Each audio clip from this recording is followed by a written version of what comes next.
আসসালামু আলাইকুম। আজকে রান্না করেছিলাম আলুর দম, তাই আপনাদের সাথে শেয়ার করছি। শীতের দিনে আলুর দম দারুণ লাগে। চলুন রেসিপিটি দেখে নেওয়া যাক। প্রথমে 3টি আলু ধুয়ে 4 ফালি করে কেটে নিতে হবে। এরপর কেটে নেওয়া আলুগুলো কড়াইতে পানি দিয়ে এটার মধ্যে 80% সিদ্ধ করে নিতে হবে। এরপর অন্য কড়াইতে সরিষার তেল দিতে হবে। এর মধ্যে আস্ত কিছু জিরা, একটি শুকনো মরিচ, একটি দারচিনি, একটি লবঙ্গ, একটি এলাচ দিয়ে নেড়ে এর মধ্যে 3টি পেঁয়াজ কুচি, 1 চা চামচ আদা রসুন বাটা দিয়ে ভালো করে নেড়ে এর মধ্যে একটি টমেটো পিউরি দিতে হবে। আমার কাছে ফ্রোজেনটা আছে বলে এটা দিয়েছি।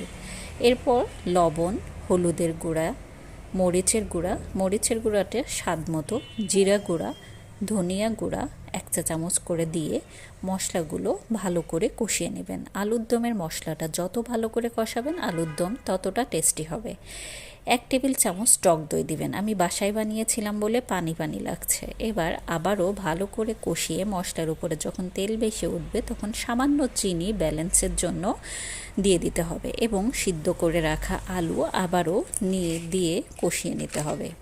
একটু ভাজা ভাজা হয়ে যখন আসবে তখন এর মধ্যে পরিমাণ মতো গরম পানি দিয়ে ঢেকে জাল দিতে হবে কিছুক্ষণ। পানি ফুটে উঠলেই এর মধ্যে 5 ফোড়নের গুঁড়া দিবেন 1 চা চামচ। এতে আলুর দমের ফ্লেভারটা অনেক সুন্দর আসবে এবং এর মধ্যে আলু কয়েকটা ভেঙে ভেঙে দিবেন, তাহলে ঝোলটা আরও গাঢ় হয়ে আসবে।